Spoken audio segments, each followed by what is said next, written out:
the hardest working podcast in Portland, Oregon, man.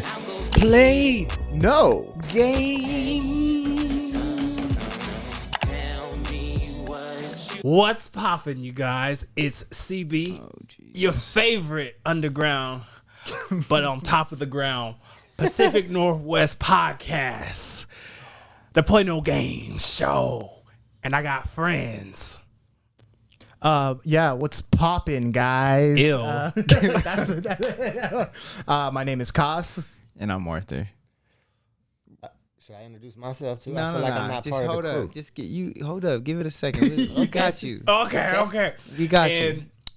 as you can see, we have an illustrious guest. But before we tell you about this man, this Portland legend, like, comment, subscribe, hit that bell. Yep.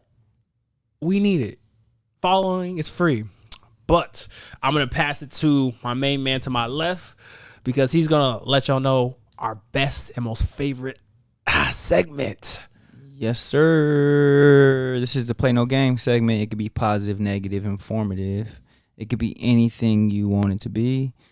All you have to say is I'm ready to play no games about this. And Tyler, you've been on the show before, but I want to show you what we talking about real quick, and then we're gonna let you go. And then after we done, I'm gonna introduce you properly so we can get this rolling. So Cassian, you know what? I started with you last time, Robert. But we playing no games. Oh, I couldn't wait for this. I want to play no games about. Wait a second. God damn it. The black community is going to oust me if I get this wrong. Regina King. I want to play no games about her because I don't think we gave her enough credit because I watched the video, not yesterday, like a couple hours ago, and it was her voicing Riley and Huey on the Boondocks, and I don't think we gave her that much credit for playing two motherfucking characters. And I got to see her just like do that, like how they have a conversation, and I was like, how did she do that shit? The Boondocks is such an iconic show, and she was two main iconic characters, and I just watched her in the studio do that. I was just so dope. So I want to play no games about Regina King being a fucking boss.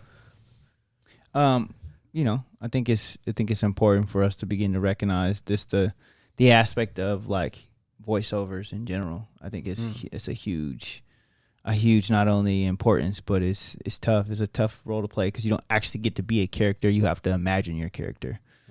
And I think putting yourself in imagination gets you some flexibility, but it also like it's a lot more work, I feel, mentally. Yeah. I just want to add, you watched Boondocks? I did, yeah. What was your favorite episode? The Santa one. I'm not gonna lie, that's actually my favorite one as well.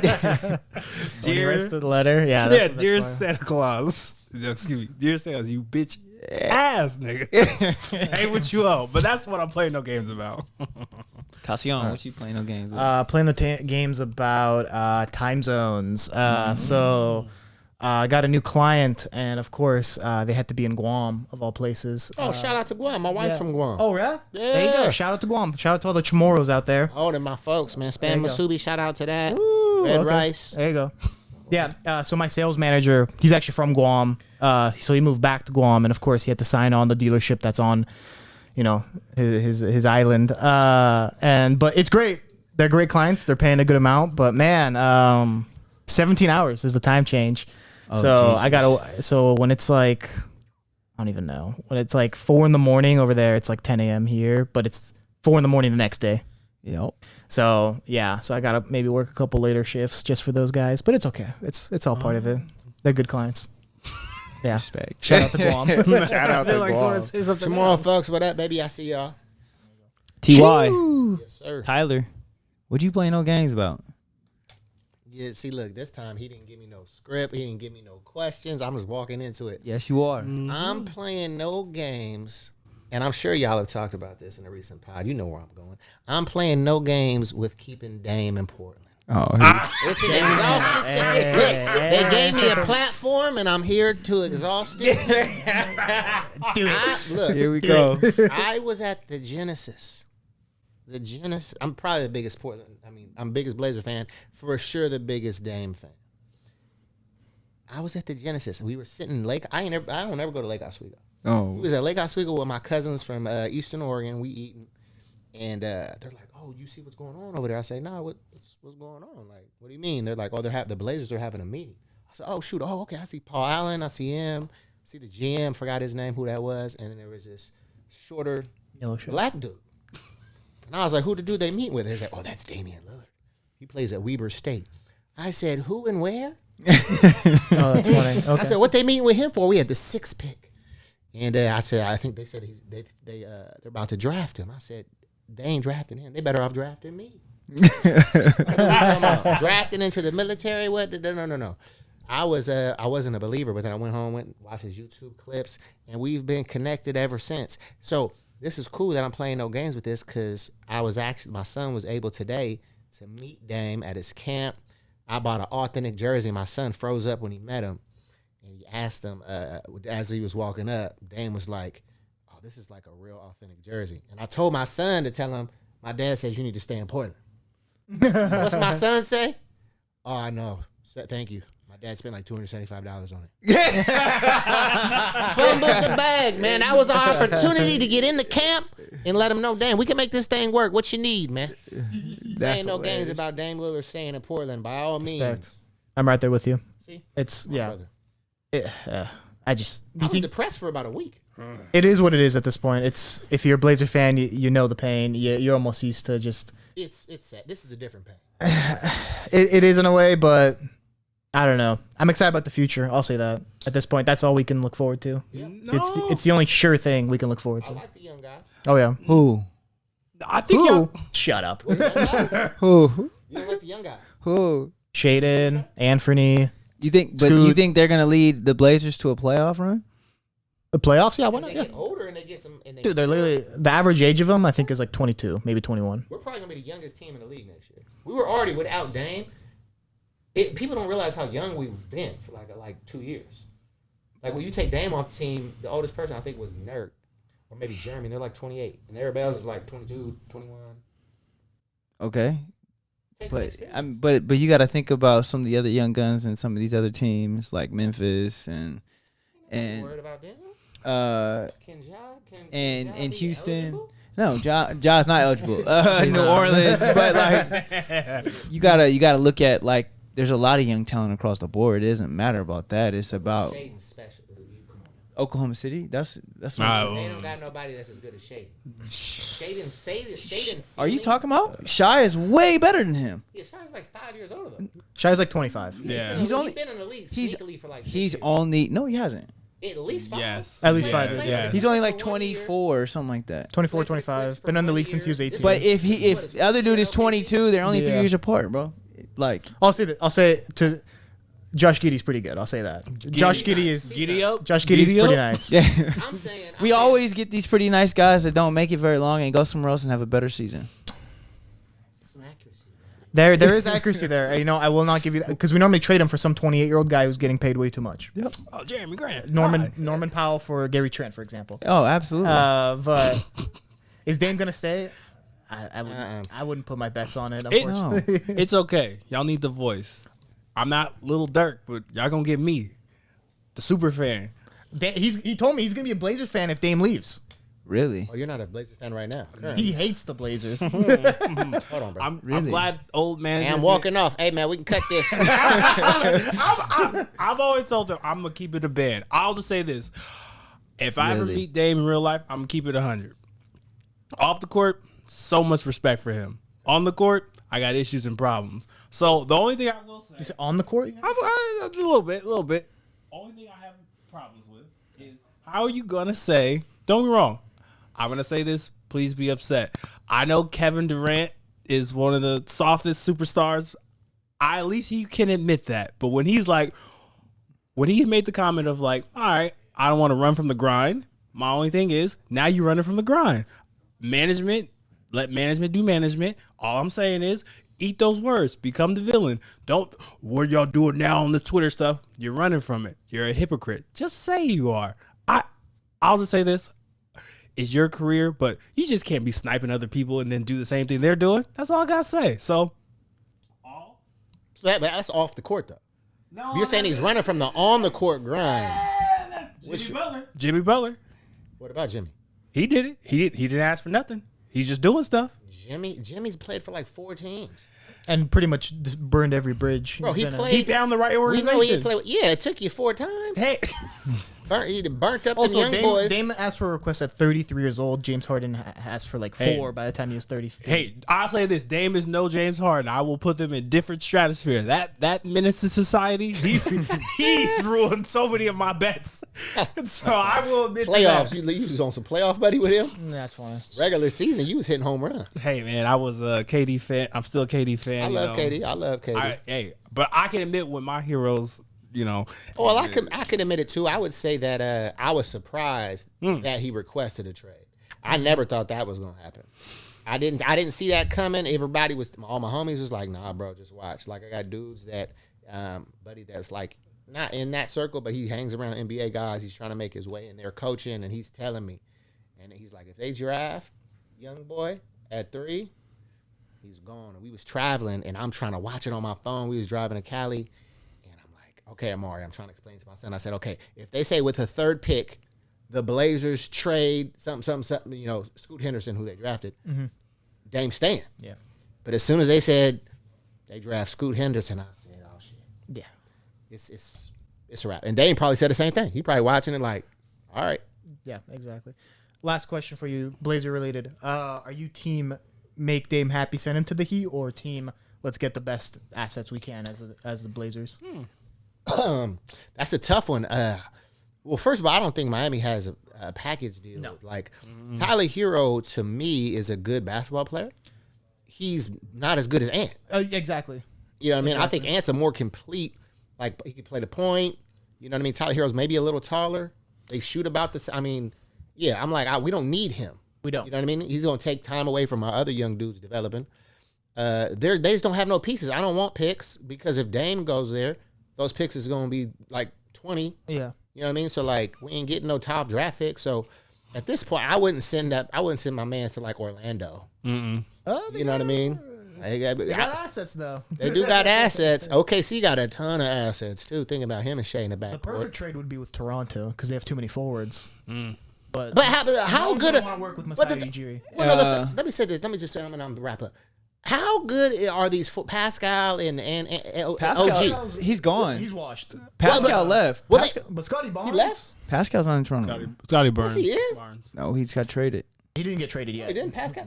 He wants to. All He's I not wanted to playing say yet. with that is they revere him so much, like over Jeremy, and I'm like, well, if they're that good, how come they don't win anything? No, like they're Pascal- losing with all these dudes who supposed to be cold. Yeah.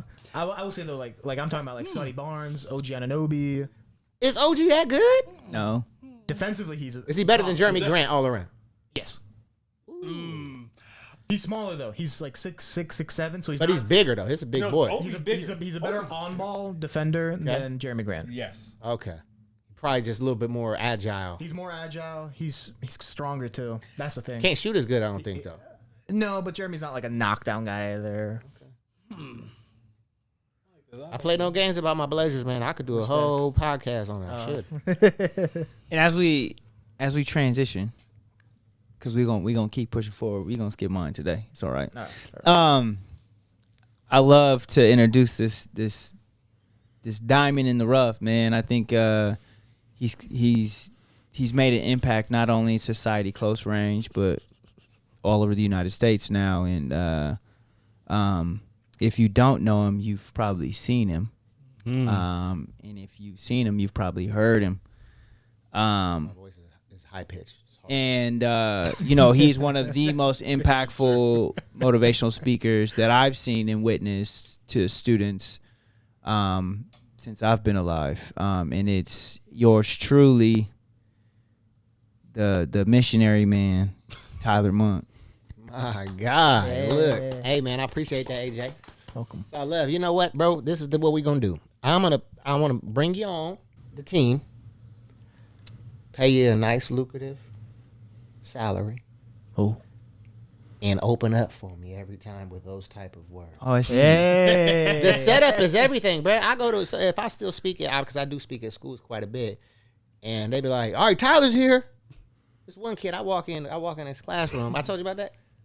I walk in the classroom. I'm working with this classroom, doing a keynote at the school, and I walk into the classroom, and this kid look at me. He said, "Who the fuck is you?" And I said, "Oh man, hey, I'm just Tyler, man. I'm here to talk to y'all today." He's like, "Oh, okay." It's like, teacher didn't introduce me. I'm just this dude coming. They don't even know I'm about to show up, man. So that the setup, man, is everything. I appreciate that, man. Absolutely. Much love, man. I take lucrative deals all day. Let's get it. Hey, I don't I'm mind dead ass. traveling. You be all over the world, so Hey. I'll take a I trip. gotta get over that fear of flying. Whoa. Talk to people about fear all the time, bro. You know I don't like to fly. Oh, Whoa. There's been opportunities I could have, big opportunities, and I made up some excuse. interesting. That I justified in my head.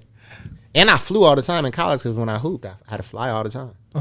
And I was nervous then. I would take some Dramamine and stuff, but what I tell people is it's not being up in the air. It's the anticipation of the check-in, and then it's that little bitty space from when you walk from the tunnel onto the plane. Like that step for me, bruh. Really? It's like I'm stepping off a ledge. Interesting. Oh, and then I'm trying to, and then what I've only works is if I can sit down quick and fall asleep. That's only happened like 3 times though.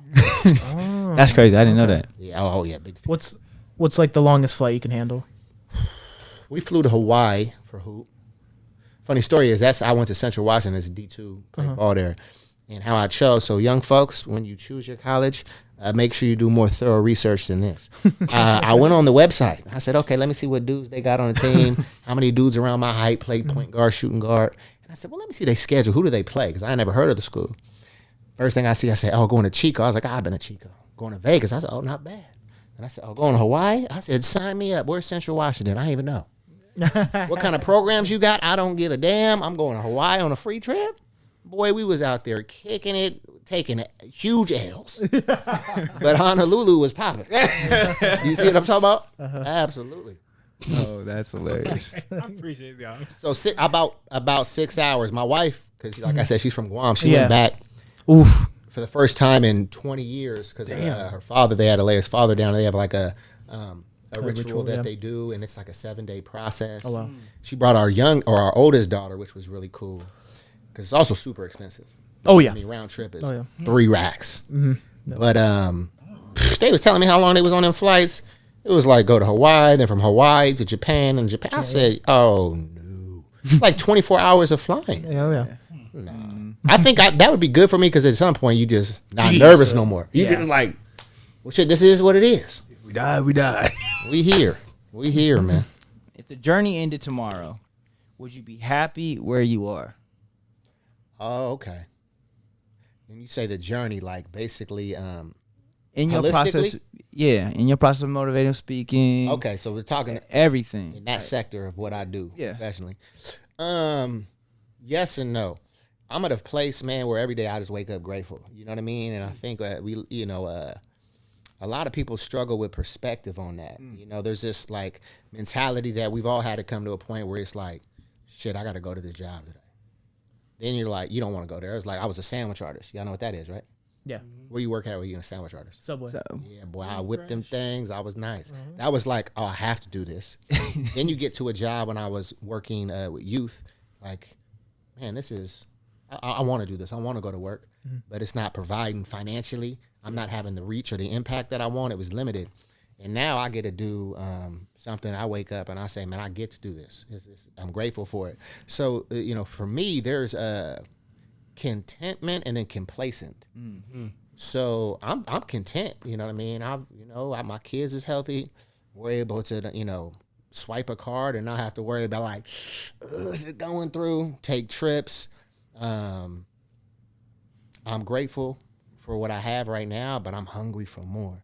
So where I'm at a space, I'm ambitiously patient, right? And it's always people that don't do what I do that tell me, oh, you could be over here speaking in New York doing this and this and this.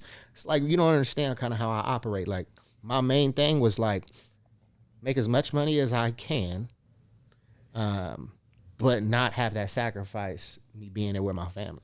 You know what I mean?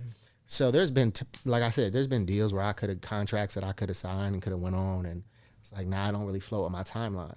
You know what I mean? And so if everything if the journey, I've enjoyed the journey, man, because it's been, I mean, it was rough, bro. You know what I mean? Like just trying to figure it out, trying to navigate it. I remember I was my first talk I gave, 19 years old at Bakersfield College, California. And it was in interpersonal communications.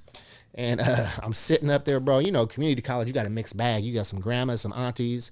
Homegirl over here got 3 kids. She just, got one teacher holding the other. Like, we trying to figure it out. Yeah. You know what I mean? Like, you trying to get that, that degree. Community college is a wild place. And I was like, man, I really like to speak. Because at the time, I started rapping.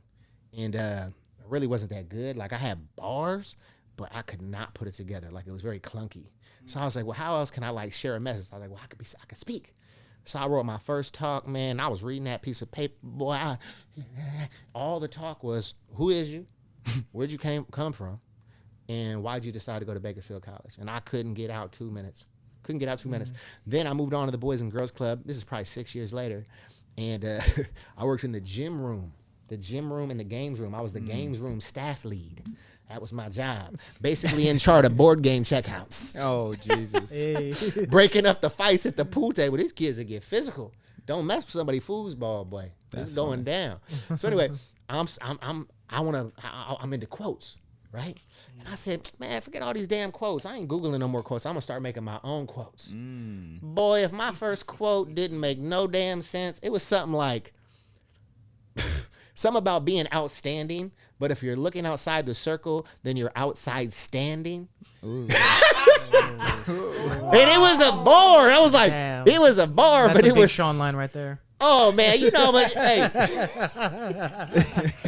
hey, they was roasting me at club. Yeah. But hey, the kids had no problem telling you how trash that was. That's funny. And I gave my first when I felt that energy, you know what I mean? Because I look as a speaker, the number one thing you have to do is you have to be able to engage with your audience. And some people do that through humor. Some people do that through just really captivating your mind, through storytelling, whatever the thing is, and I wanted to storytell.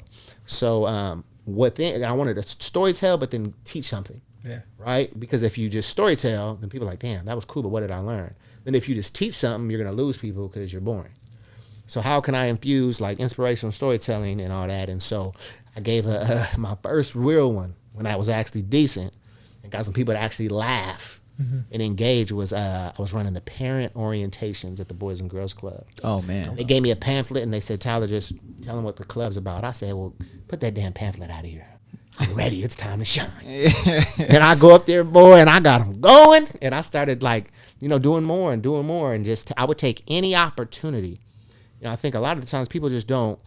They like my son right now. He's 10 and he's talking like he's about to be in the league. And I'm like, hey, son, just want to let you know, you haven't worked out. You haven't shot the ball unless you were required to at practice all week. You're probably going to be 5'9", 5'10". That ain't going to cut it. So I think, again, that journey for me, bro, is just like, I was so willing to be ambitious with my effort, but patient on the results because I'll know they'll come. And I look at it from abundance mindset. So like for right now in my inbox, I set my price on it for a keynote, follow-up workshop, some PD training with their staff. And they responded like, wow, this is such a great proposal, but that's way out of our budget. We'd love to know if you'd be willing to work with it. And the beautiful thing is, there's been times I say, you know what, I just want to do this pro bono. I'll just do this for free because I believe in this mission. Or I could drop the price. Or I could just say, you know what, I have a standard. This is where I'm at. And it's beautiful to be able to control that. And y'all experience that too with some of the works that y'all do. So yeah, if the journey stopped today, man, I'd be sad, but I wouldn't be. I'd be content. But I wouldn't be complacent because complacent means that I feel like you settle for less than your fulfilled potential, and contentment means you've done everything in your power to reach your potential. And sometimes we don't even maximize that, but you can live in the moment that like, even though I didn't hit where I wanted to hit, I gave it everything that I got. And that's kind of how I like to live my life. Absolutely. Without regrets. I'll just say this, where it's like, we when you talk, it's very captivating. Where it's like, it's weird. Where it's like, I'll say this on the show. Where it's like, for me, like, it's very. I always look for like male role models for me. Where I'm like, all right, cool people. Like, I can see myself. Where like, because I know for myself, I've always asked like, what's the blueprint? And I'm always like looking for the blueprint. And what I would tell people, it's really not a blueprint. You know, you just gotta build your own trail. Ooh. But like when I hear you speak, it like that. Oh, that's the blueprint, because like it's almost like I see myself. I'm like, oh, this is what it looks like 2-3 years down the road when I believe in myself. But one of the things I feel like people are really gonna miss, and you gotta really like go back and hear what Tyler's saying, is that contentness. And the real reason why I kind of wanted to bring that piece up is like, it's just so interesting that you found this young, because like I feel like you're still at a great age where I feel like a lot of people have to be well over the hill in their 401k, you know, all that, and be like, man, I really wish I would have taken that chance. So I'm just curious, kind of expand more of what AJ was bringing up, or it's kind of like, and what you were talking about is like, how do you stay in that contentness and not let life like veer you off from like, all right, I want that more, or it's got to be like this, that James Harden lifestyle. James Harden. James trying to have it all, 80. Okay, no shade to James. He's a great basketball player, but we could obviously see my man's over here doesn't fool with James. Hey man, Houston, He done lost you some money. You damn right. They don't play about buddy. Going back to H-Town, huh? Shit, do they want him? No, you gonna mess. Ime don't want him. No one wants him. I know Ime do not want James Harden on his basketball team, bro. I've played too many pickup games. He didn't want me on his basketball team. I mean, I'm nowhere near James Harden, you know, when I played, but like, bro, you got to be willing to cheat a little bit. You know what I mean? You got to be willing to just be like a dog. Like, and I thought I was all that, but playing with Ime, playing with like league dudes, bro, they just cut from a different one. Because my son always asked me, he asked me all the time, Daddy, you think you could make the NBA? I said, listen, son, no. These motherfuckers work hella hard. Like, and I saw it. I was like, I could play at a high level. I play D1, but I'm like, I realize that. And that helps me kind of come back to what you're talking about right now with like, I guess what I would say is, man, like, well, first of all, especially if I'm working with young people, I start off and I kind of I started with either a quote or a question, or I'll say something like, I'm different, right? Because you know you have like 8 seconds to catch people, or you're just another speaker. Yeah. So if most speakers come up, hey, my name's Tyler, I'm from Portland, gone, right? So I come on and I say, I want to ask y'all a question. Do you believe that you get everything you want out of life? And automatically you got kids raising their hand. Yeah, absolutely. I say, you know, I believe you don't get what you want out of life. You get what you're willing to work for, what you earn. And even then, sometimes that might not be good enough. And so now we're jumping into a conversation. And so when I look at it and I tell them I got six kids, we have 4, but we took 2 nieces in. They're like, oh my God, I thought you were like 22. Because, you know, you dress. I still dress like a kid, I guess. I mean, if they think they started these trends, they've lost their mind. Rip Lord. Come on, man. I just like to be comfortable. I ain't seen a pair of jeans in a couple years, to be real with you. either in some shorts or some sweats. But where's I going with that? I don't know what I'm talking about my wardrobe. Look at me. But I would say that, man, I didn't figure out, you know, I talk a lot about finding your why. And that's a holistic thing for me. Mm-hmm. Some people are able to put it like in a box. Like they separate what they do for work, what they do, you know, in their personal lives, what they do over here. They might change like how they interact with different social circles and all that. Like you gonna get me in any space because I hated doing that. I hated having to switch it up and it was exhausting. And then I wasn't using my full gift of communication. And I realized I always had it in me. It was just now I got to start taking a risk, you know, calculated risk. So I was 33 when it became crystal clear to me that I want to help people tap into their power, their potential, so they can lean into their greatness. It's very strategic in how I made that ambiguous. Because a lot of people that need like details and stuff, they get irritated with me sometimes. Because I'm like the big picture vision dude. Right? Yeah. Then you got the strategist, like that's a great plan, that's a great idea, but how the hell are we gonna get some shit done? right? And unfortunately for me, I'm a visionary, but then I'm also a planner. I know how to, I can envision, right, like how it's going to get done. So what I tell people is, what I've seen is that people that have succeeded and built something through COVID, number one, are very resilient. The people that have struggled are really, really inflexible with their process because they've always done it like this, and they keep trying to do it like this, but they're getting the same results, or the results are getting worse. And what I tell people is, you got to be flexible with the process, but you got to be unmovable with your vision and why you do it. So when I was 33 is when that became crystal clear. I was like, all right, well, shit, it ain't working like this.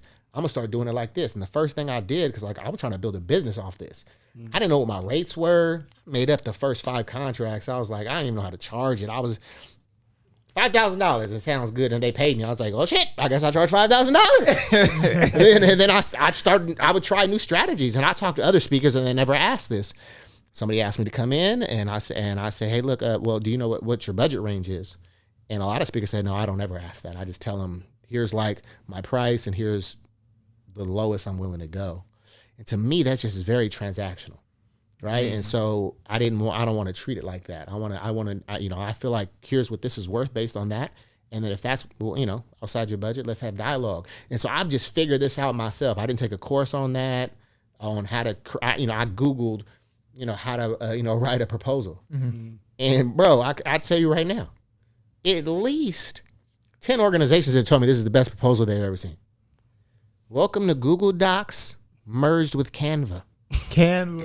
What are we doing? And people are sitting around like, man, I really got to get this proposal off. I said, yeah, is you going to do it? You either going to do it or you not. Well, I'm trying. No, try to sit down. You either sit or you don't. Like, I don't got time for that. You know what I mean? And so I got, I want to put myself in a situation where I replace my income by like 20%. And I had been at that point for a minute. And so I made a calculated risk. I called my supervisor. I said, I love this work. I'm gonna give y'all about 2 months. And she's like, I knew it. I knew it was coming. And then it went all in. For a lot of people, that's scary, right? Like security, like you think that job's secure. Like they have total control. They employee at will. You know what I mean? And so I'm like, I want to build something that somebody can't take from me. And I don't want to have a ceiling on how much I can make, right? Because I was very financially literate. Nobody in my family had ever owned any homes or property. Yeah. Great people, but just I didn't know money. And so that was something that's really, really grown in my, kind of in my vision, is understanding how money works within it. All right, this gets me into my real question, because it's my real question. It's like because I'm hearing your voice where like the public speaking market is booming. Yeah. I am a product of it. I listen to E.T. all the time, Les Brown, and like I go for my guy. See you. See, that's how I know you really be on it. Les is he's my favorite. You're not a Tony Robbins guy? Oh, I like Tony. Tony Robbins is good too. I like Tony. I don't listen to him, but he's good. He's good. But for me as a consumer, I go to different public speakers for different modes I'm in. Like I listen to E.T. all the time because I feel like he's my voice. Yeah, I can hear that. I go to like Les Brown for like when like I would say when I'm having like real down days. His voice is that. And like for me as a person who's in the market, some people I can't listen to, some people I can. So I guess the question I really want to ask is like, how do you differentiate yourself in the market of public speakers? Because like everyone like has a style, because you were kind of alluding to that a little bit. So that was actually like my question I really want to ask. Like, how do you differentiate yourself from those people? Because I know. Sure. I think it's a lot of the times like, let's do this. Like, when a dude gets drafted to the league. Yeah. And they say, who's your favorite player? And they'd be like, oh, okay, Paul George, Clyde Drexler. This is a mixed bag of people. Whoever. Yeah. Kenny Anderson. Let's just throw Kenny in there. My man, he appreciates that. That was a mixed bag. Hey, those three names have never came up in conversation together, by the way. Travis Howlow. Oh, I know Joel Prisbilla. How you doing, Joel? No, but look, they'll ask him like, who do you model your game after? And the ones that I respect is they say, look, I take bits and pieces from all the greats, but I'm my own player. Yeah. Right. Like I have my own game. Right. And so just very similar to you, I would listen to ET, and I tried stuff. I'm not ET. You know, my voice is high pitched. I get loud. My voice gets even higher. I'm funny, but I can be funny and in the same breath give you some seriousness to it that makes you reflect and think. So I really had to just experience it. Like there's a quote that I have talking about marination, right? So let's say anybody been to a cookout so far this year? Okay, all right. I know we had mine. He came over, you know, my food always smacking, stop playing with me. He was mad though because I forgot. I forgot he was vegan, and that's why he was like, "You want me to bring anything?" I was like, "Bro, we got hella food." And he comes and he's like, "T.Y., bro, you just staring at it. I said, "No, food, look at that Ruined the food." party. What'd you end up eating? Had him in there eating mac and cheese, Bread. Bag. hella chips and salsa, guac. Bread. Guac. Yeah. Nice. And more bread. More bread, carb loaded. So, Absolutely. so how I use this at pretty much anytime I'm speaking to folks who I know need to be more reflective in their experiences, because you hear a lot of the time it's like, oh, experience is the best teacher. No, wisdom and age don't come together. Sometimes you just get old and dusty and you don't get no better. So what I tell people is this: life is like a cookout, marinated in perspective. And like life is like the grill. So essentially, if I came to your cookout, first thing I'm gonna ask the person who cooked the food, I'm like, "Hey, bro, what seasoning you put on it? What marination you threw on that joker? What you got? I got that lemon pepper. Got that lemon pepper? You ever been in that one house? They be like, "Oh, we just heat that grill up, man. Let that smoke hit it. It's going, yeah." I say, this is chicken breast. And then I'm walking out the door. I say, "Where you going?" "I'm leaving here. I'm finna go to Popeyes or something. I ain't eating that shit." And you wonder why you got so much to go. So much plate. Nobody want none of this. So what I talk about within that is like, we need to marinate in experiences. And one thing that I'm not afraid to do is to mess up. People take themselves way too seriously. First of all, ain't nobody thinking about you nearly as much as you think they are. You don't have this, it's called the spotlight effect, and we think that everything's about us. And when we think that, we're not allowed to find our voice as a speaker. You know what I mean? Because you're trying to emulate. I've seen too many speakers sound like E.T. Yeah. You're doing the ET, and they'd be like, "Okay, I get you good at it. It's Monday." Yeah, but just like the nuance, like you could tell that's who they model their speaking after. I'm actually so I get inspired by young people. So like hearing young people tell their story, even though they're probably on a scale of 1 to 10, probably a 1 or a 2 on like the way they tell it. But they're so vulnerable, and they're nervous, and they're just being them because they don't know how to be nobody else. And that's where I started. So I think that when you find your voice, you just got to roll with it. And if people are vibing with it, like, so before I noticed that, I always get great feedback. As soon as I'm done, I'd have at least, and I'm not bragging on this, it's just truth, at least 1-2 people come up to me and say, "That is the best talk I've ever heard." I'm usually not paying attention. Or our group, if I'm doing some PD work with older people too, they'll say our group was so engaged. I can never get them to like engage and have conversation. And I don't know a lot of these groups. So I'm just walking in and I'm Tyler, and I don't know these things, right?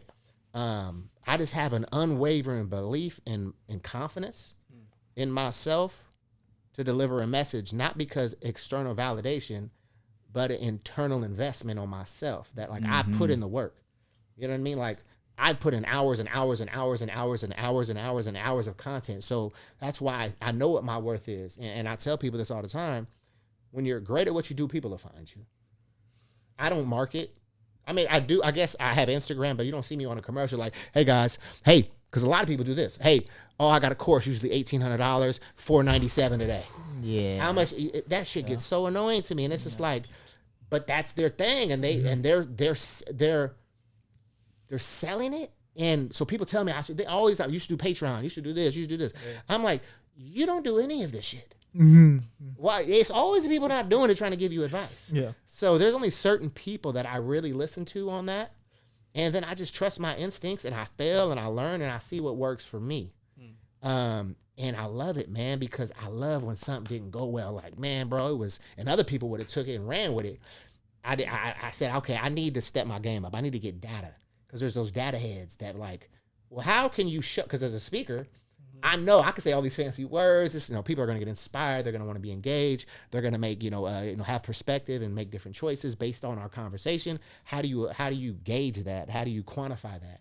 So I bought this service called Takadot, giving my boy Aurel Moody a shout out because he's really helped me a ton. He's a fellow speaker, does a lot of stuff, has a Disney show, like dude is on. And it gives instant feedback. So when I'm speaking, there's a little QR code and it takes them straight to my social so they can give me a follow. Which, Aurel, we got to talk about that. That hasn't been as productive as me just putting on my Instagram. I thought I was going to get more followers. Come on, bro. We got to work on that. Yeah, we got to work on that. There's QR codes aren't in right now. Big scammer problem with QR codes at the moment. Oh, is that right? Like you can scan a QR code and it can just like install a bad stuff right on your phone. Yeah, so like scammers have kind of ruined QR codes. Also, like never scan a QR code in public. Oh, okay, that's little good to know. cybersecurity thing there. Yeah. Okay, yeah, I'm just gonna have the link straight up there then. There you go. Yeah, that's better. Okay, see, look, my man giving me some game. So I would get instant feedback, and like it was so cool, right? Like I was getting like, let's say there was 200 people there, like 99% of people found it valuable. 2 people said they didn't, and then I'm stuck on them 2. Like, oh, I'm gonna get them motherfuckers. I was like, what was they doing? They probably wasn't listening, right? But but people are afraid. Like I was afraid, I can't say people, to take that critical feedback. Because I'm like, damn, am I really doing as good as I think I am? And so my numbers were all high, but then I did a high school and I felt like I killed it. I was shutting it down, engaged, laughing, asking questions. And I only had like an 87% would want to hear Tyler speak again. And I was like, shit. That means 13% of these people would not want to hear me again. I was like, B+.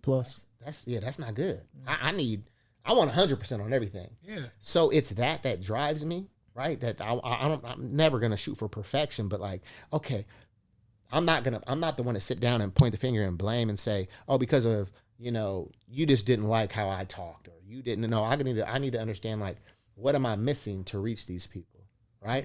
But I also believe that if you literally are reaching everybody and everybody wants to hit you all the time, like you really you're just kind of saying in general things. You're not pissing nobody off. I like to piss people off and get them to really think. So I tell people all the time, I ain't a motivational speaker. I'm an inspirational storyteller and a challenging conversationalist. I'm in your face with it. And so I'll just tell this last one, then we can go to the next question. But I was at a school district, won't be named. They're local in the Portland, Vancouver area. Big school district. It's not Portland Public, okay? I could just say that. I went to Portland Public. Shout out to y'all. We need to work together more. It makes no sense. I went through your whole system, and I've talked at like 2 schools. Come on. Bruh, I had to ask the question because there was a vibe. They brought me in because a lot of the thing when we were coming back from COVID that people were reaching out to me for was like, man, the kids are just not motivated. They're disengaged. I'm like, well, let's first just talk about this. That's everybody in the world. Okay, well, at least like in every educational sector, that's how people are feeling. They're just trying to navigate it. And then I said, well, let's do something. I want you to raise your hand without a shadow of a doubt in your heart, without hesitation in your spirit. Can raise your hand and say, 100% why you do the work that you do. What gives you the fuel for the vehicle as an admin, as a principal, as a teacher, as a paraeducator. Why you show up every day. Only about 50% of people raise their hand. Now let's say that's like staff. This was an entire school district. Okay. Right. Yeah. So hundreds of people. And I empathize with educators because I worked in the educational system, and it's tough. You know what I mean? I had good jobs, so like I was the homie to everybody. Like I didn't have to teach a class. I got to just interact with all the time. But like we had the easy job. You know what I mean? But the teachers' jobs are incredibly difficult. So I didn't treat that lightly, but when I said this, I took a long pause. I said, just look around the room right now. Let's just say 10, 15% of people just don't want to participate, don't want to raise their hand. You're always going to get that. So that's still like, which I don't get. Like, why are you not engaging? But then you're mad that your students aren't engaged. Yeah. Well, look at you. What are you doing? Because they're going to mirror what you're doing. You're the one with the influence. I'm just coming here for one day. And that's what I try to tell them. We're trying to create a culture. So I looked at them after about 5 seconds of awkwardness, just not saying nothing. And I said, and there's the problem right there. Safe to say they never brought me back. Dang. A lot of people were, but as people were walking out, not everybody, of course, but like 50% of them came up and personally shook my hand, I empathize with them, and they ask a couple questions and stuff. So it was great as far as really creating change. See, as a speaker, I don't want to just make you motivated in the moment. That's easy, right? And I try to tell people, like, we talk about success, and they say one of the things you got to be is motivated. I said, well, shit, you ain't gonna be very successful if you sitting around waiting to be motivated. That's just not how. That's a feeling, right? You can't always control that. So a lot of times you can't feel your way into an action. You got to act your way into a feeling. Does that make sense? So like when if I have a trouble being consistent with something, why don't you just try being consistent on something that you could be consistent with every day? It's like the person that wants to start working out, they go to the gym and they kill themselves.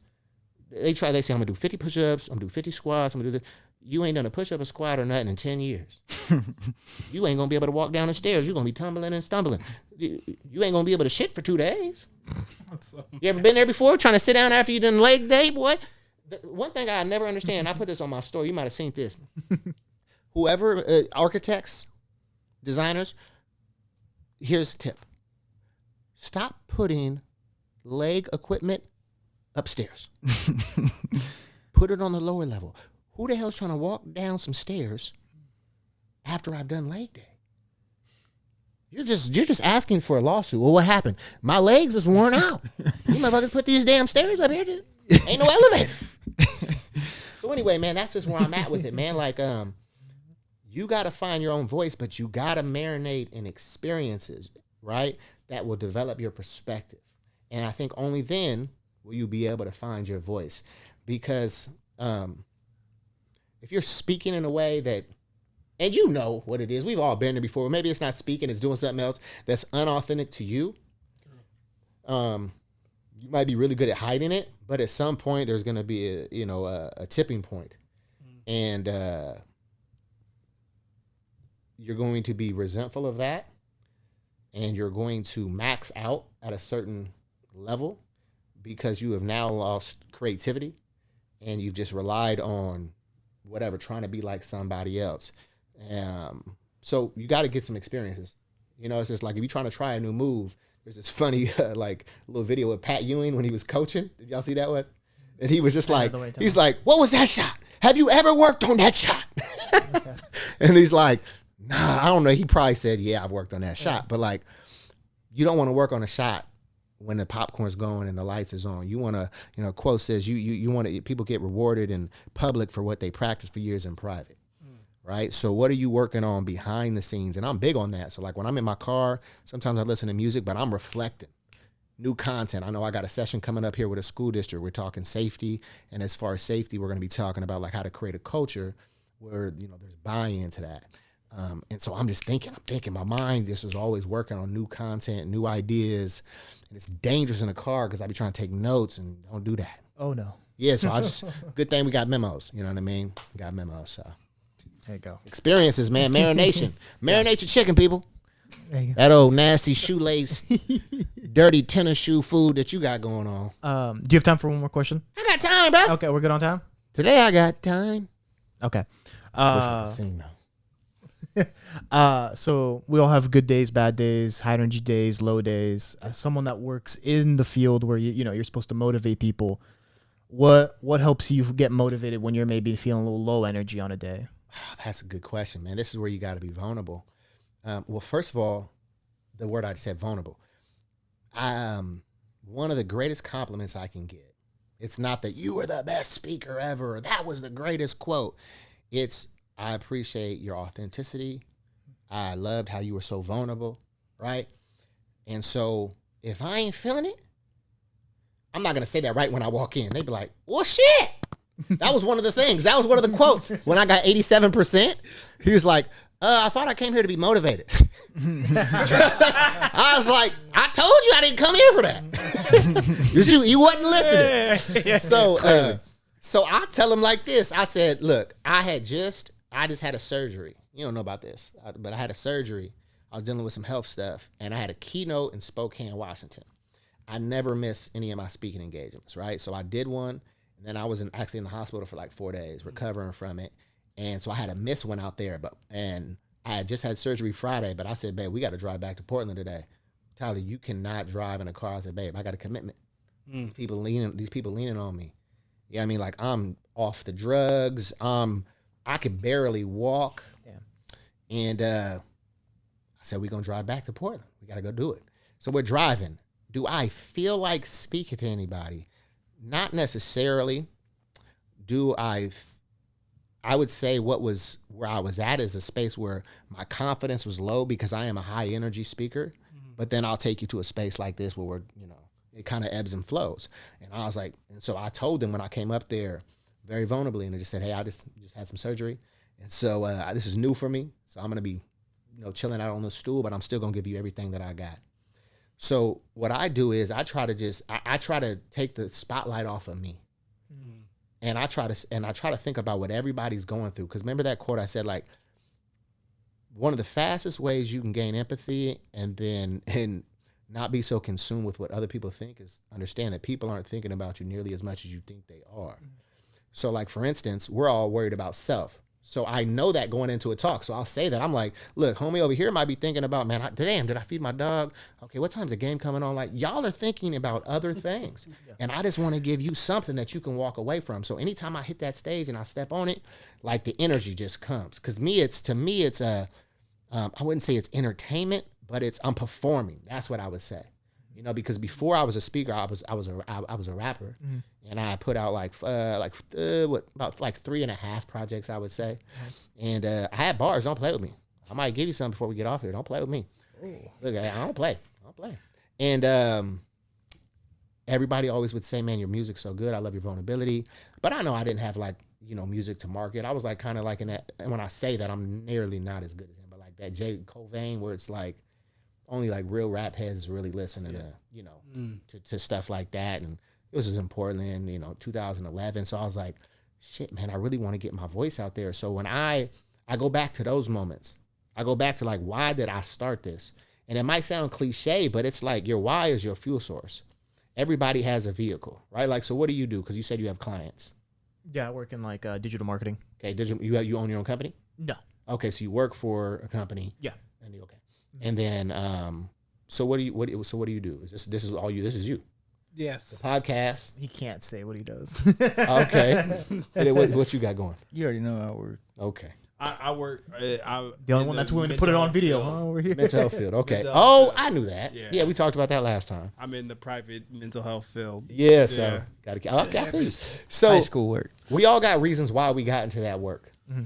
And again, it comes back to sometimes you just needed that job. But to me, it sounds like all of us are getting closer, or we're in that space that we want to be in, right? And if you're not there, it's nobody else's job other than yours to figure that shit out.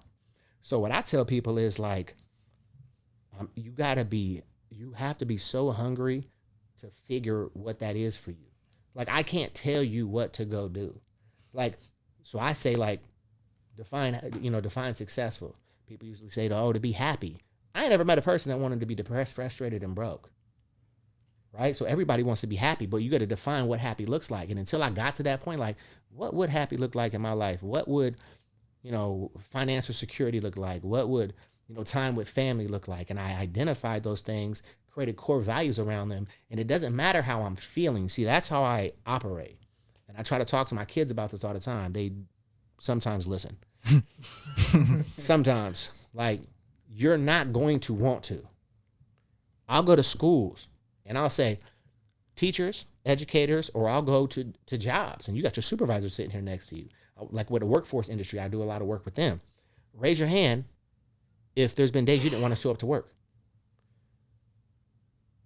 I'm like, everybody's been there. And if you're not raising your hands, you're lying.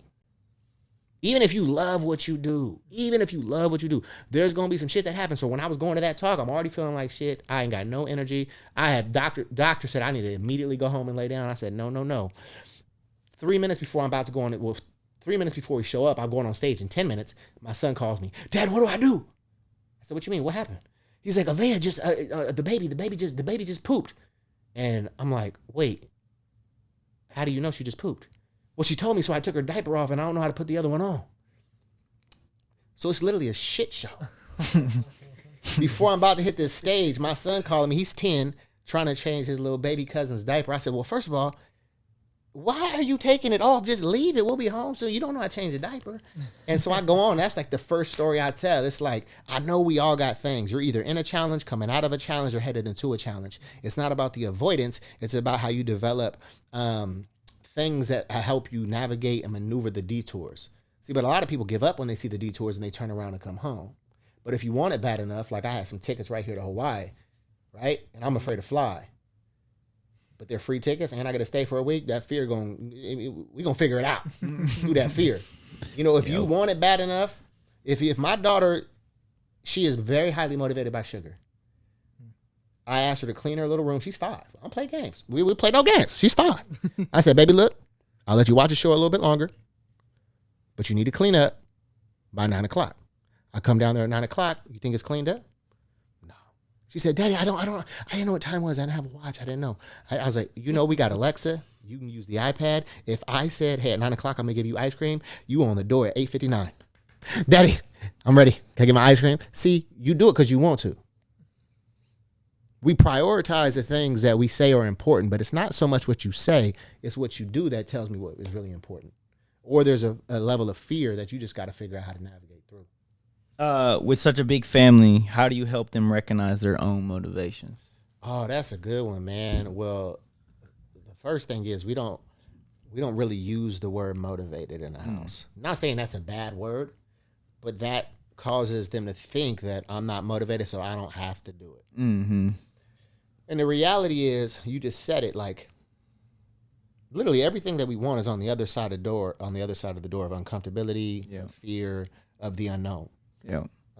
People typically are held back from their habits, their perspective, or the people that they kick it with. Right? So I talk about that a lot. I talk about who my kids spend a lot of time with. And I can tell when my son might have been kicking it with a kid, sweet kid, but he ain't got the same drive as you. His mom and his family, they ain't in his ear like that. I can already tell because I work with kids for a long time. They're going to drastically have an impact on you, especially at that age when you start 11, 12, 13, 14. Like, we're the influencers until our kids get, like, about where Amari's age is at. Now I'm starting to watch him move a little different. And I'm like, oh, okay, little boy. I see how you moving, right? So we talk about, I have very open dialogue with them. It's much harder with my older girls. They're teenagers. Anybody that's figured that out, my email is tylermonk@theunderdogmentality.net. If you got some answers for that one, I ain't figured them out. I would just say that I always come at it out of a place of love and not anger, right? Like our kids, people, my kids are just, just like humans. They just want to be loved, seen, and heard. And what I see a lot of the time is our kids get frustrated because they're not heard. Like they feel like their voice is minimized because, my wife was raised a little bit different, like a lot of shouting, a lot of yelling. Like my dad didn't ever yell or shout at me. He just give me a look. My mom whipped me about every other Wednesday. So I was in line, right? So we want to raise them with a level of respect to the process it takes to actually create the results you want. So like I ask my kids a lot of questions like, what do you think it's going to take to do that? Or how do you think you did on that test, or how do you think you did at your game? I want to see where their perspective is at, because you can only coach people to where their level of understanding is at. Like if they think like my son, he'd be like, "Oh, Dad, I was hitting. I was out there. I was like, he was 3 for 12. I was like, you hit one step back and did this. Oh no! Oh no! Oh, hey. It's a different generation because only like the code kids was allowed to do stuff. Yep. The bummiest kid on the team does these things now. No, they don't. Oh man, and he wasn't 3 for 12, but he what I'm working on with my son right now, and it's really hard. And the reason I use him is because I spend the most time with him, because he's the only one. He's the only boy. All the rest of them are girls. 2 teenagers, and I got my 6-year-old. Me and her spend a lot of time together too. But me and Amari spend a ton of time together, and I really don't like training him at basketball, which is sad to say. And I told him why. I had very honest conversations with him. I said, buddy, look, because we'll be out there. I got the plush glass backboard, real hoop, so it bounces off right. We got a court, and he won't go out there. He won't really go out there unless I tell him. But if I tell him, he'll go anytime, or he'll always want to go out with me. And then when I start to train him, let's say he missed 3-4 shots in a row. He gets visibly frustrated. I mean, pulling his hair out, stressed out. Then he makes 3 in a row.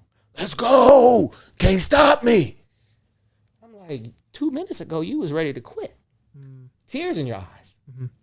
You can't be like this in life. You know what I mean? Like, you got to understand that the lows ain't as low as it could be, and the highs ain't ever as good as they look. And what happens, I know for me, I struggle with this. I look like today, before I came over here, there's a conference in San Francisco that I would have loved to speak at, be a keynote. One of the dudes I follow on Instagram who inspired me to do what I do, he was keynoting. And I'm like, shit, motherfucker, okay. And then I'm watching this workshop, and it's lit. Like, the highlights, people are screaming, they're doing this, and I'm like, you're eager to be like, man, I want to get people to do that, but that's not how I operate in the way that I speak. You know what I mean?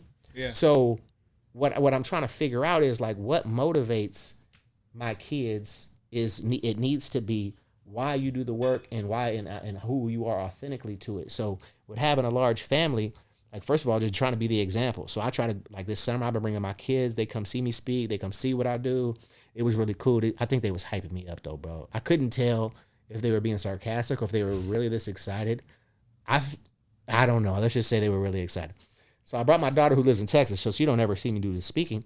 And she's been recording my content, and all these kids came up. They're all her age, and they're like, oh my gosh, it's Tyler Monk, the great Tyler Monk. Can I get a picture? Like, it looked authentic. I don't know, though. They might have just been playing with me and thought it was funny. But my daughter, it was cool for my daughter to see me in that, because I'm his dad, and our dad's going to talk and have some stuff to say. But when they see other kids listening to it, right, it's important. So I try to get, like, AJ comes over quite a bit. All our other friends, like, I know they're good, solid humans, and I trust them. And our kids look up to them, and they'll say, oh, yeah, Uncle AD told me this, this, and this. I said, I've been talking about that shit for 3 years. But if you got to hear from somebody else to take it in and lean with it, I'm okay with that. So again, it's all about your perspective, which is how you view the situation you're going in. You could look at it like this, or you can look at it like this. And then it's all about who you spend time with will be a direct reflection. Like, you hung out with them people that, like, there's room lighters. Ones that light it up when they leave and ones that light it up when they walk in. Mm-hmm. The ones that light it up when you leave, you feel like you got to take a mental shower. You like, thank God they left. Exhausted the whole room. Shit, I couldn't wait for this motherfucker to leave. And when I say that joke and motherfuckers ain't laughing, are you the one that we're waiting for to leave? What's up with you? And I think people think they're like, oh, you got to be this charismatic and talking to everybody type person. Nah, you just got to be. I don't understand why people would, when I say a room, that doesn't mean like a literal room. That just means how you carry yourself. Mm-hmm. You know what I mean? Like the energy, and I don't like to use that word. Everybody's using that word, but that's the real thing. Like, what's your spirit of coming in a room? Are you grateful? Are you, when you're having conversations with other people, are you asking questions? Or you can't wait to get off your stuff? It's not a rap battle. Okay? So again, I just try to tell my kids just to listen, to learn, like to research stuff that is going to make difference in your life, not like always giving me some facts or some stats about this sneaker fest coming up. It's like, that's great and all. Yeah. You know what I mean? That's great. You going to Sneaker Fest? Yeah, I am going to. Yeah. We're going to be there too at the end of the 29th? month. Yeah. Something like that. I'll see you there. My son, I gave my son's pumped. I gave him a whole bunch of my shoes because his shoes is all dusty. He thought he was going to sell some of them. Okay. He tried to refurbish them. I said, bro, what? He said, Dad, we need to go to Michael's. I need to get some paint. Woo! Have you ever painted a shoe before? You think you going to paint some shoes and sell them first day? Yeah. You is living in fantasy land. And this is exactly how I talk to him. Oh, yes. Yes. I'll share this last little funny story about 30 seconds. So this is just kids, bro. Most of my content comes, and you probably can tell, from just being a dad and I create content from my house. Because I try to shit out on them first, see if it works. And then if it worked, I said, ooh, that really worked. Let me go run with it. So I took my son to McDonald's. He just got a concussion like a couple weeks ago. So we're going to his last doctor's appointment. And he had done 3 things consecutively that I was like, shit, maybe that concussion still got you. So look at me. So let's start with the first thing he did. The first thing he did, his room is never really dirty. He's a good clean kid, and I'm on him about that shit, right? Like, you need to keep your space clean. Bro, I go in his room. He had these Gatorade bottles, like, on his trophy kind of thing. And it don't really look like Gatorade, but it ain't water. Oh. I said, it's Prime, isn't it? No, it's not Prime? Oh, it's worse. So so you know what Prime is? I know what Prime is. Okay, yeah. He said, luckily, he said those things are nasty. They are, but kids been collecting those. Oh, yeah. They just, whatever's a trend, they're trying to get on whatever's popping. This fool, I said, I'm like, what is that? Oh, he's like, oh. What you mean, oh? Oh, it's pee. I was like, hold on. Oh. He said, I said, it's what? Yeah, like 4 Gatorade bottles. Mind you, one of the bottles ain't even a lid on it. One of the other bottles, you know, when you kind of halfway do the lid? Yeah. I said, you joking, right? He's like, no. He's like, looking at me like, he's scared. Now I'm like, wait, you are joking. When I say his bedroom and the bathroom are from here to that door, he gives me an excuse. Oh, Dad, I'm just really tired at night. I said, no, your ass is scared of the dark. Because anytime I hear you coming up to our stairs, you thumping and running because you scared of the dark. It's okay to say you scared of the dark, but if you don't stop pissing in these damn... So then this fool, look. But then guess what he says? I said, go dump those in the toilet. And then I try to catch him, and I was like, hey, where'd you put the bottles? Oh, in the recycling. What? The recycling in the house? There's pee drippings in the recycling? He's just losing his mind. And then we're headed now. Next one, we got a McDonald's. He got the spicy chicken sandwich. Boom. He's like, oh, Dad, they got this cookies and cream pie. Like, you know, you have an apple pie. I'm like, cookies and cream pie? Is it cold? And he's like, I don't know. Like, that shit sounds gross. And he's like, oh, it's hot. And he starts eating it. And then I look over to him. It's about 80% ate. And both of us at the same time, he says, ugh, gross. I was like, that shit look nasty. And then I just started making a joke. I was like, wait, so it was nasty, but you ate 80% of it? You just kept eating it thinking it was going to get better. That's what people do, though. You know what I mean? Like, they keep doing that same thing, thinking something's going to change, like it would just get better. Because, like, he's so invested now. Yeah. Like, I spent so much time and energy on this. I was like, you the motherfucker, like, you still eating it, licking your fingers? Oh, that was nasty. Why are you still eating that? You know, he's done some questionable stuff since that concussion, bro. But those two things, I was like, I can't wait to eat some nasty food and lick my fingers afterwards. It's just like peeing in cups. It's like, so it's stuff like this. It's like, I don't know. I'm trying to relate this. I'm going to get to it though. I have real conversations with my kids, right? Like, I don't sugarcoat nothing, but I love my kids in a way that, like, my son, you've seen, he won't leave me alone, bro. Like, gives me, I'm not lying, 40 hugs a day. His friends is over. He acts the same way. Gives me a kiss. I give him a kiss. Love you, Dad. Thanks so much. And I just instilled that in him. Like, don't be weak. But that's weak to me. Like, that's what the relationship I had with my dad. Like, I'm not saying weak, but with especially our young men, they need to see that. They need to have that affection and that love. Mm-hmm. And so, and my daughter, you know, she always on me, so running up on me. And so you love them, but it's strong love. And then you talk about, you know, consequences. Right? So I talk about consequences like, hey, so you want to whine, you want to cry because you don't want to whatever, get in the shower, take a bath. Here's the consequence if you don't do that. So don't say, I did this, you made a choice and there's a consequence. And now they look at that and they're like, okay, shit, if I do that, and then here's a consequence, here's a reaction, because everything has that ripple effect. And so, you know, you try to teach what you can and try to take every moment, but it's a balance because you can't do every moment. Mm-hmm. That many kids, it's exhausting. Mm-hmm. And I think I've been in a season of my life with my teenagers where I've been able to like catch my breath, let it settle, bro, take about 20 seconds. Oh man, come to boys, because I'm like, I was the dude. I know what he's trying to do. I know what's going on. I'm trying to give you some game. You don't want to hear it. So I try to find my place, and now she'll come and ask me for some certain stuff, and we can have good conversation. But it's all a balance, man. Ain't nobody got it figured out. All those parent guidebooks, y'all lying. You got it figured out that well. No, you don't. We all trying to figure it out. So, yeah. It's on you, partner. Me? Mm-hmm. All right. Little quick question. What would you say to people that say being, you know, motivational, inspirational speaker is easy? Like it's just, you set your schedule, you go, you talk to people, so on, like that cliche. What would you say to those people? There's people that say that? I think so, yeah. Okay, so there's people that say, okay, let's do this because this is a good conversation. I think there's two types of people. I think there's the people that just say, oh, it's easy, you just go speak and do that. Or some people don't see the value in it necessarily. Yeah. Yeah, like I could use YouTube a speaker that's better than you probably. Seriously. Yeah. I can just go get that game out this book. So what's the value of having a live person there? Yep. To be honest, I don't have that answer as far as being live versus, because some of my most impactful moments were from reading. Right? It wasn't from a speaker. And I love speakers. But reading for me, if I can stay awake, I swear to God, they put melatonin in books. They do. Anybody ever been on that same page for 20 minutes? You've been reading that same goddamn page. Oh, sociology. That's why you got 102. That's what you gotta read it in the morning.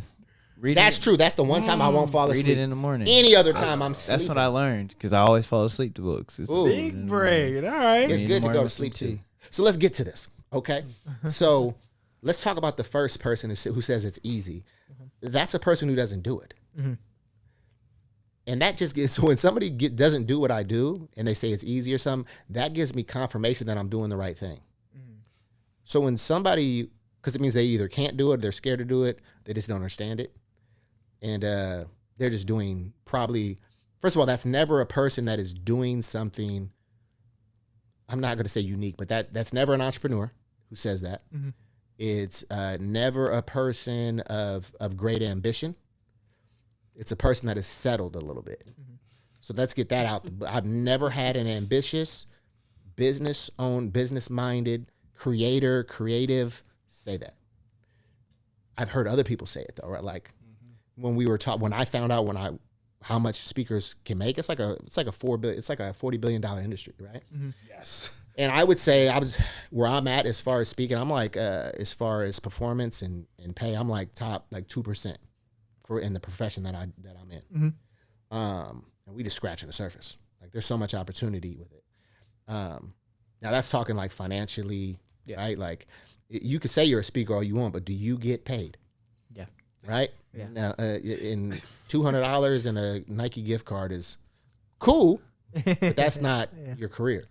So when they say it's easy, because you're just getting up there and you're talking, but they're not taking in. So when I said, like, for instance, when I'm submitting a proposal, I'm always thinking of it in mind with people that don't understand this concept of this. And this is one of the best things I've learned. People don't get paid per hour. They get paid for the value that they bring to the hour. So, for instance, because I've had people say, well, can you break this proposal down by hour? I said, you wouldn't really want to do that. It's going to be more. I'm actually giving you a deal. Because what comes with what I do as a speaker, there's content creation. I don't do cookie cutter like messages. So I don't just say, yeah, I'll come and do a keynote. But I say, let's hop on a call. I want to see what your goals are, what you want to be true for your audience when I'm done. What's some tangible things they could take away.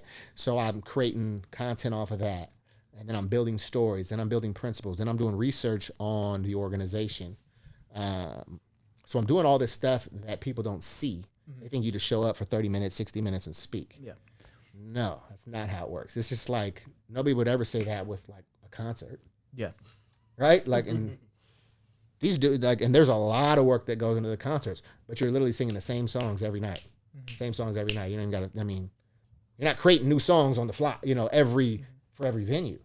I'm not saying that's easy either, because I've done that before too. I'm horrible at forgetting my lyrics. With speaking, you can just take long pauses until you remember what the hell you were saying. That's what the pause for. But it didn't really matter though when I was a rapper, because ain't nobody know my shit. Fair enough. So I would just start freestyling. Oh, okay.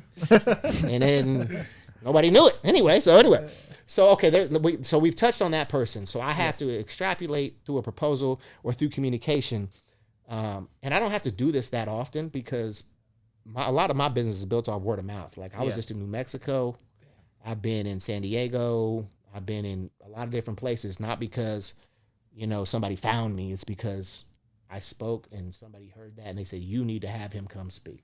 And so I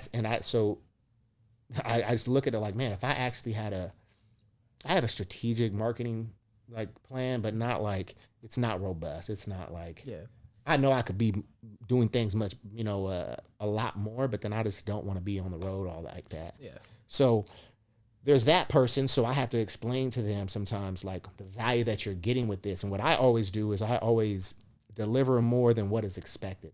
So if they want me to do a keynote, I say, look, I'll do a keynote. Then I'd love to do a follow-up session workshop with your people, whether that be some PD training or a follow-up with some students.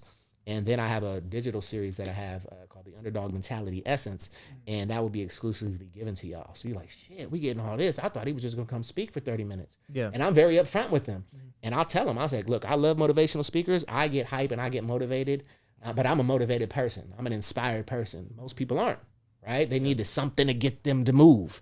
So I say that it's much more of a process than an event. So I'm letting them know I recognize that I'm only coming for 45 minutes and you're paying me $7,000. Yeah. So I recognize that. So I want to add more value. Here's some options to do that. And I give those at a much lower cost. So it's all wrapped up in one. If I'm going to be there one day, well, I might as well do like, a couple of different things. So then you got that person who's like, oh, it's easy. Then you got the person who doesn't understand the benefit. Those can be entrepreneurs. Because entrepreneur, it doesn't mean that only employees think like that. Mm-hmm. Some entrepreneurs, because they're just highly motivated and they have this skill set that like 0.5% of people have. Well, maybe it's you don't need it, but almost everybody else does. So you're just thinking about you and how it's perceived to you instead of how it's perceived to everybody else in the room. So. I don't get first of all, nobody really is confronting me like about pricing, or I've never really had this dialogue, but I've been there before when I didn't quite understand why we were paying some of these people so much, partly because they weren't that good. And I was like, shit, I could do what they just did right now better. Yeah. And make 3 months salary is what we just paid that person. And they do this professionally. So I think where I'm at, I want to make sure that like I'm very intentional about what I say, how I say it, where I say it. I make eye contact with everybody in the room. I want to have a connection with folks. And so those people that walked in may be skeptical or like, man, this is going to be because I'll have that on feedback. Oh, I thought this was going to be another one of those. But it really changed my perspective, helped me think about X, Y, Z. Mm-hmm. And so that's what I really get excited about. People that can't, because I'll ask the question, scale of 1 to 5. A 1, you like, I'm only here because I got to. My supervisor is right next to me. Mm-hmm. I don't want to be here. If I could be at home chilling, doing something, if they said anybody that wants to leave can leave, I'd be the first one out the door in my car gone. That's a 1. A 5 is Tyler. When I found out you was coming, I researched you. I couldn't wait to hear you. I'm excited. I'm like, where you at? The average score I get, doesn't matter if I'm talking to students, doesn't matter if I'm talking to adults, professionals, is about a 3. Sometimes you'll get some 5s. The 5s are the people that I'll ask them, why are you a 5?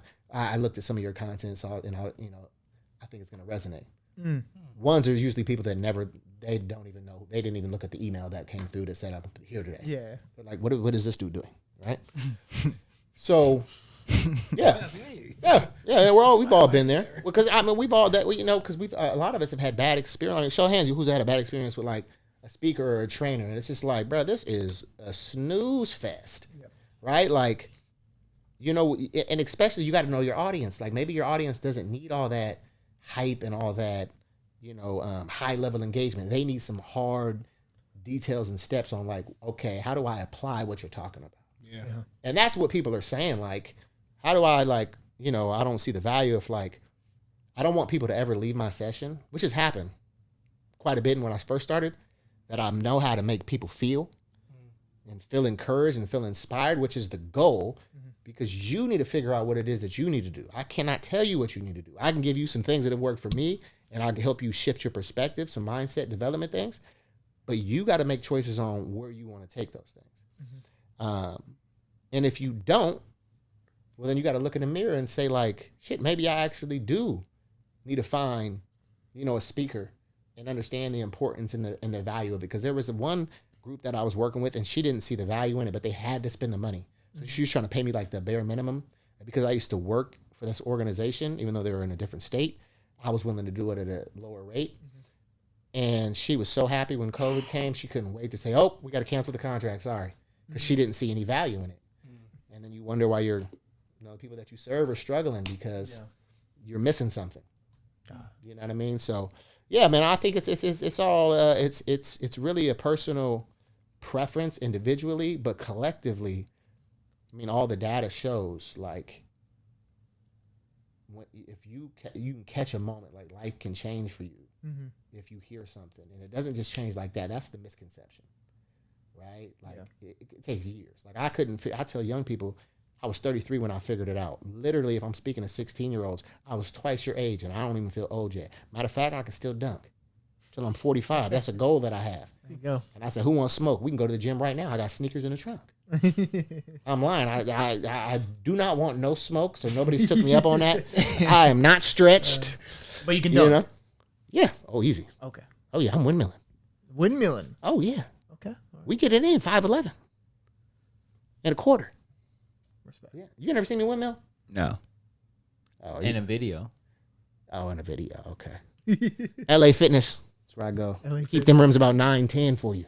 24-hour, I was like, ooh, this shit is a little higher than. It is higher. No, it really 24 is. 24 is higher. Yeah. LA Fitness and the Lloyd Center, baby, always keeps me consistent.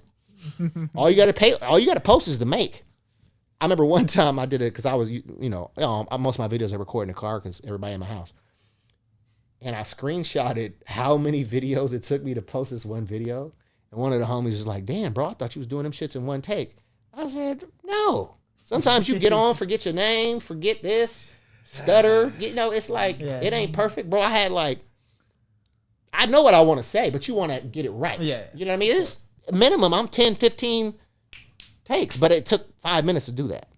You know what I mean? So, anyway, it's just like for my young folks that are listening to this, that watch this, first of all, I'm proud of you for doing things you're not required to do. That's what leaders do, and that's what people that want to make things happen do. They do shit they're not required to do, and that gives them an upper hand. And I'll leave you with this. David Banner, no, it wasn't David Banner. It was my dude. Man, he's just too smart sometimes to even listen to. I be feeling dumb. KRS-One. KRS-One was like, he said that old people need to listen more to young people because it helps. When they listen to young people, it helps them move quicker amongst old people. Because young people have a set of wisdom and perspective. I'm sure I'm older than you, and you just told me about the QR code. I never knew, right? Not saying where it's probably a huge gap, but I didn't know that, right? So we need to be receptive to what young people are feeling as older people, and then young people need to be receptive to what older people are saying because they got a certain set of perspective that helps you move faster amongst your peers. Because you're soaking up game and knowledge. So I think this is incredible, the platform that y'all provide for any and everybody that wants to watch. But for my young people, shit, if it ain't happened for you by next Tuesday, stop complaining. What you gonna do about it? That's the underdog mentality. It's an unwavering belief in yourself, despite the situation, the circumstances, or the critics that surround you. And you're always gonna have critics. If you ain't got no critics, guess what? You ain't doing shit. Ain't nobody criticizing people that ain't doing shit. Okay? And your situations, anybody ever had bad situations and they weren't ideal? Or has it always been perfect? Like, we can all relate. Like, don't act like you so special that you are the only one with problems. Now, if you catch yourself always having problems, you need to reevaluate what are you doing that's creating problems consistently. People just don't do that, don't reflect enough. And just understand, man, be ambitiously patient. One of my mentors told me that. Be ambitious with your effort, but be patient with the results. It's more like an oven than it is a microwave, man. And once you can do that, put things in perspective, you're intentional, even though the shit ain't really popping like you wanted to yet. And then, I remember I got my first contract. It was $10,000 for a whole year, so it wasn't really that much money. I was so excited. I sat on that thing for about 4 months, and my wife started asking me, baby, you going to get another contract? Or what are you doing? I was like, can a brother just be excited? I just got one, like a sixth of my salary, in one check. And so it went from that to, them making as much as I make in my job and then leaving my job. And now it's just growing and it's been consistent. And I'm grateful for it, man, but it didn't happen like this. And sometimes people think it's like, man, I failed every class my freshman year of high school, been suspended, struggled. Like, I see people and they're like, bro, I'm really proud of you. You know what I mean? And that means a lot because it was like, it wasn't easy, but I always knew there was something great that I was going to do. It wasn't just going to be no regular shit. It was going to be something different where I encouraged people, got that spirit from my dad and my sister, rest in peace, both of them. And how we just running with it, man, and just trying to spark that new generation, like Pac said. You know what I mean? So that's where I'm at with it, man. Grateful to be here. Y'all keep killing y'all platform, bruh. I'm excited. I said, look, man, you need to get me on without my wife because my wife make me look bad. She too damn good at this. You need to have her on again because she started her own consulting company. So like, if you ever want to do a segment for like, oh my bad, if you ever want to do a segment for like women, like women empowerment, she got game. Go follow her, Venetia Ray, Insta. I will definitely 110% be doing that. I got a little segment I'm working on, and I'm gonna need some dope perspectives with that. But I'll let you do what you're gonna do. I mean, you know, as we begin to close out our show, it's been nothing but a pleasure and words from the wise, as we always get from you, is the mindset and the perspective is vast. Yep. Y'all have any closing statements y'all want to say or anything before we completely wrap up? I'll just keep it brief. And every time I hear you speak, it speaks to it's not even a creature or a beast. It just speaks to my soul, and I appreciate your words and I appreciate the jewels that you drop. So I just want to say, as a consumer, you do good work, and y'all, I really hope y'all really, really, really follow this man. Like, he took, we was gonna do underdog stuff over here, but you took that from us. Oh, was you? No, I just like that mentality because I grew up as an underdog. Let's collab on it. So it's like, I respect that because, I learned how to lead from being the underdog. So I appreciate you. It's a grind, baby. I love it. Ain't nobody running from the grind. Yeah. Yeah. Thank you for coming on. Thank you for sharing stories, inspiring our listeners as well as us. I'm sure we all feel a lot better after this. Last question. Yeah. Anyone ever tell you look like Josh Hart? If you don't get the hell out of my face, see, we was cool. I'm sorry. I had to drop down the whole time. Oh my God. Dude, at first, because I didn't notice it until he came to Portland. And then somebody was like, bro, you look like Josh. They posted it. They was like, wait, Tyler play for the Blazers now? And I was like, he do look like me, kind of. And every time, and I was like, babe, does he look like me? He's like, well, you're cuter, and he has like some wife. Yeah, and she's like, you're cuter, and he has like some features that are a little different. Yeah. But like, I could see why people would say that. The group chats roasted in public. Oh, yeah. People thought I was Josh Hart. In public? Like, yeah. You know I'm 5'11". Do you know how to play? Motherfucker 6'5". But look, you can't try. Look, man, Portland people ain't no good. No. No, let me tell you why. Why? I don't play no games. Not all light-skinned people look alike. Yeah. Okay? And especially that have the same haircut. So I used to have the fade. Okay, I used to have the fade. Guess who I was before when I had the fade? I think he would have been our GOAT. I don't know. B-Roy. Oh, okay. Everybody thought I was B-Roy. Yep. Hell no. I'm like, I don't look nothing like B-Roy. With his when he has a full head of hair, he looked like B-Roy. B-Roy. We both got them high voices, though. I was surprised. You ever heard him talk? Oh, yeah. On Michael Porter's podcast. Yeah, man. But no, everybody's told me that shit, man. I can't run away from it. It is what it is. I get Aiden Ross nowadays, and it's. I I had people stop me on the street in Portland, being like, "Bro, you look just like Aiden Ross!" Like, stop their car in the street. And I thought that was you. They thought it was me at first. They thought I was Aiden at first, and then they saw me turn around, and they're like, "Ah, no." So now I gotta know who y'all get. That's not a compliment. That's not a compliment. That's not a compliment. I'll take Aiden. Could be worse. Could be a lot worse. Are you talking about like endearing compliments or just like disrespectful? Corey in the house. Yeah. They could say like it could be your personality. No. You remind me of this, or you look like this person. I'll go disrespectful for funniness. I've been told I look like Aiden Ross. Not What? Aiden Ross. Sorry, my Excuse brain me? fart. Brain fart. Kyle Massey. Braveheart? No, Kyle Massey. From Corey in the House. Corey in the That's House. So Raven. That's So Raven's little brother. Oh, I know you talking about. Wait. That's not the dude that's like rapping now. No, that's Orlando Brown. Okay. Orlando Brown. he be spitting though. I've got an Anderson .Paak. Oh, I can see that. Really? With the bucket hat. I don't see it. Not every, I mean, I could see. I wouldn't say you look like it. But I Thank could you. Because some people can't. A lot of people get the two hats. People can't pull off: fedoras and bucket hats. Well, she wears both of them. Yeah. You were both of those And you know, Very look well. up. I bet within the first 8 Google images, Anderson .Paak has on a bucket hat or a fedora. Yeah. I do. Somebody got to check Google that when y'all watch this. Well, Hold on. Who you Chris look like? Tucker all the time. Chris? They don't say I look like him, but Did your mom say personality wise, Chris Tucker. Personality. Yeah. I always get something weird though when it comes to looks. you look You like smooth. yourself. You're smooth. Yeah, I don't think you look like anybody. No. But when you, Chris Tucker, I feel like is just loud. Yeah. Yes. You're like the I opposite get of that loud. a lot from like younger folks. Like, Oh, okay. Is that right? yeah, I get that. A lot. Oh, see, that's another thing. Then they just thinking of people like I always get. You know, you sound like Kevin Hart. You know, you sound like Cat Williams. You just thinking of the most famous black people that got similar high voices. I'll say you Yeah. kind of look like Kevin Holland from the UFC. Gotta look him up. Kind of a little bit. I get the dude from Leverage as well. The cyber dude. I can't think of his Oh. name right now. You got glasses? No, he don't have glasses. What's his A name? lot of TV. I'm trying to figure out who these motherfuckers is. I can't even think of his name right now. But my mom said I look like him a lot. And then Oh, mom said that.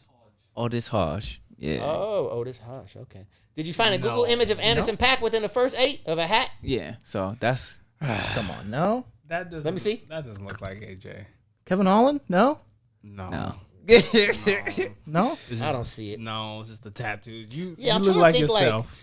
I mean, I love Yeah, that. you don't. You that's good though. Because Oh, who be yeah. thinking like I be getting a little mad when people say I look like something. Exactly. exactly. I look like my me. own variant.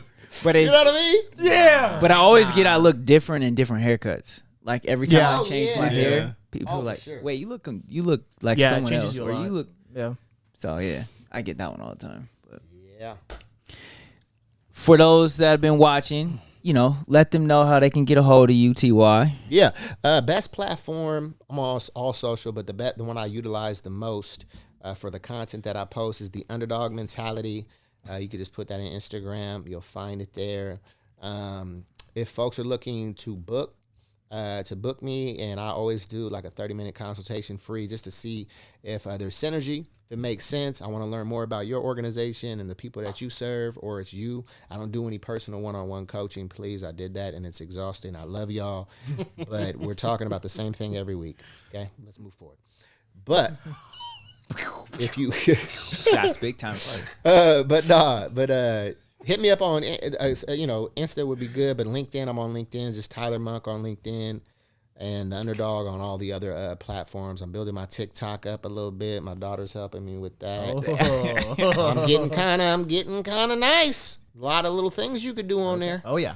6 videos on there, guys. I have 6. next. I don't know about Yeah, that. stay off TikTok, but thank y'all for watching. Make sure you like, subscribe, hit the bell. Hit the bell, hit the bell. It's all free. It all helps the platform. It all helps you too as well. You get to hear voices like his. We here all day. Is we? Kinda. Shit, I gotta be home. I agree. Probably wondering if I think of you. Sorry, I'm for the bag right now. Yeah, I'm for the bag right now. Yeah, for the bag that I never had. Yeah, you probably mad right now. Yeah, I got a 2-piece now. Shit, I think they call them groupies now.